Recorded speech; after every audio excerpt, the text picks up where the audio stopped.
Hello. So,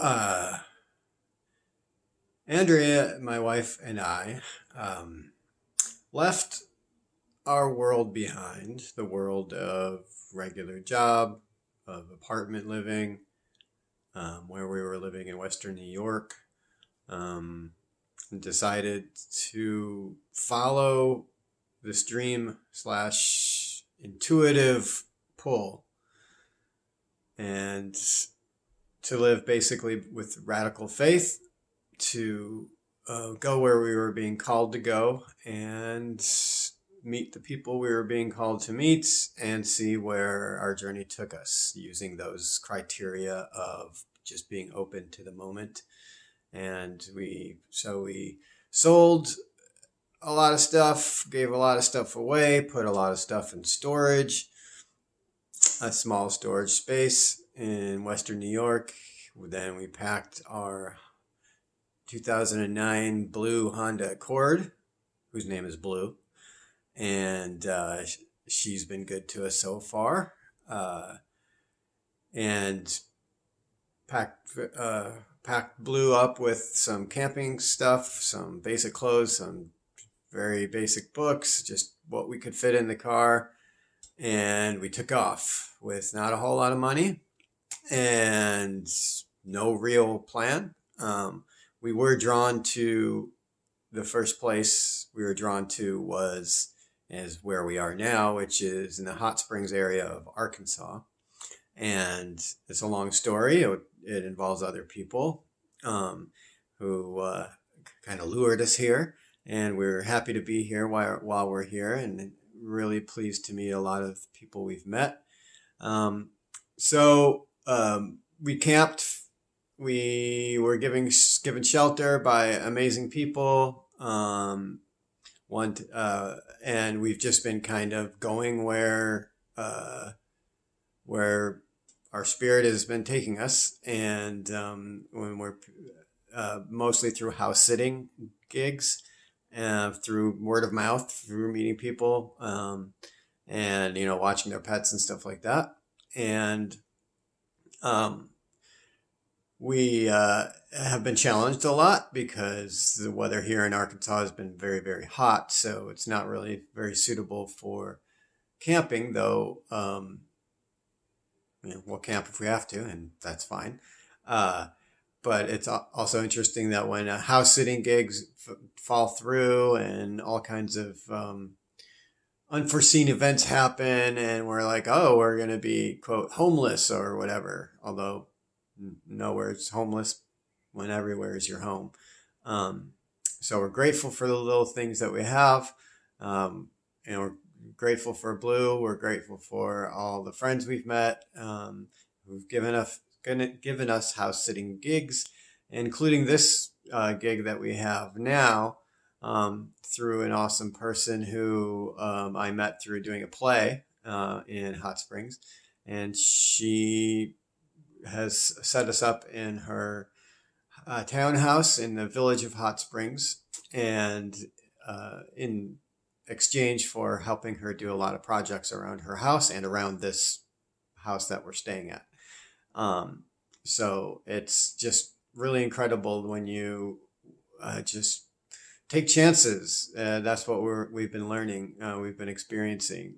Just try to be as open-hearted and present, and not let our worry and anxiety like take a hold of us like some kind of crazy out of control dragon whose tail we're clinging to.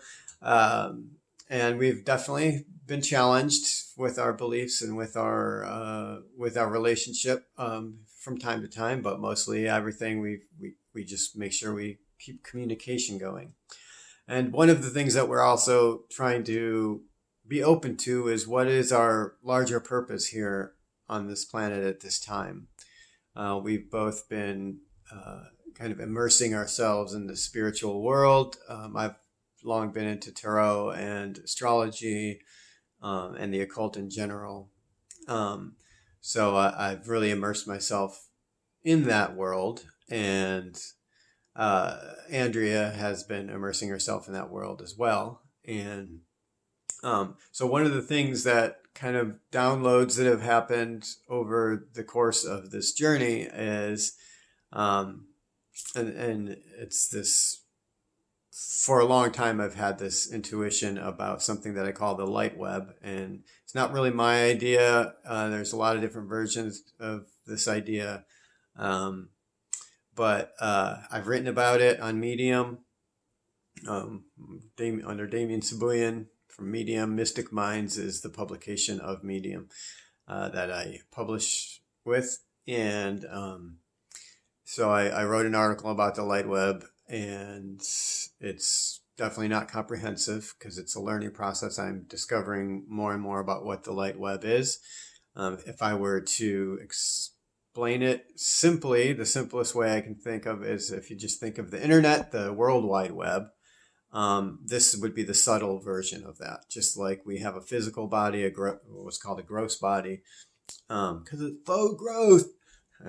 No, it's gross as in like material. It's in the world of form, touch, taste, all the senses. So anyway, so just like we have a physical body, we also have an energetic body. We have subtle bodies. We have, which are indicated, demonstrated by the chakra system, chi flow, and all this stuff that you can't see or necessarily detect with any instruments of science, but we know from, well, I know from my own experience that all those things exist and are real. And the more you focus your mind on the subtle body, the more real it becomes, and the more you can heal yourself that way, or activate different aspects of yourself through meditation, through yoga, through all those kinds of disciplines that have existed for thousands of years, and whose wisdom is here for us and is timeless, and all of that. So the light web is the subtle version of the World Wide Web. So it's taking the energies of the subtle electromagnetic energies that exist all over the place, and we tap into it and we organize it through consciousness. So the light web is subtle fibers that connect all beings on the planet from all time periods, all dimensions, and all realities. So there's and we're all connected through our heart chakras, maybe other chakras too. I don't know. I'm learning about this as I'm discovering it. And so because it's connected with our heart chakras, it can only be accessed that way, through love. You have to have an intention, pure intentions. You can't access the light web. It's impenetrable for anything, any nefarious intentions or energies can't access it because it's beyond them, and it can only be accessed through pure intentions. So you make pure prayers, you clear yourself, you can access the light web, so you can send healing love in the kind of way that quantum entanglement works instantaneously from thought. Doesn't matter how far away something is in space and time, you can get an instant connection via the light web. So if I send positive energy towards you through the light web, you can receive that energy. I can send you chi, I can send you Reiki energy. It happens naturally all the time. Everybody talks about distance healing. I would suggest that that distance healing can be enhanced and kind of strengthened and become more powerful through the light web, because it is accessed only through the heart chakra, only through love, and so it is more instantaneous. It's more powerful, and so in that light, what I've done is wherever we have gone, whose ever house we are house sitting, we make sure that we bring the highest of vibrational energy. We do chanting, we do meditation. We really do a lot of clearing of our minds. We do a lot of communication. And the idea is wherever we go is to open up a portal to the light web. And the idea is kind of like if you were to go to the faucet and turn on the spigot and then leave it on. Of course, you would want to do that. It'd be like an episode of Curious George where he does something and the man in the yellow hat comes home and there's like laundry detergent everywhere, foam everywhere, because Curious George did his thing. So we're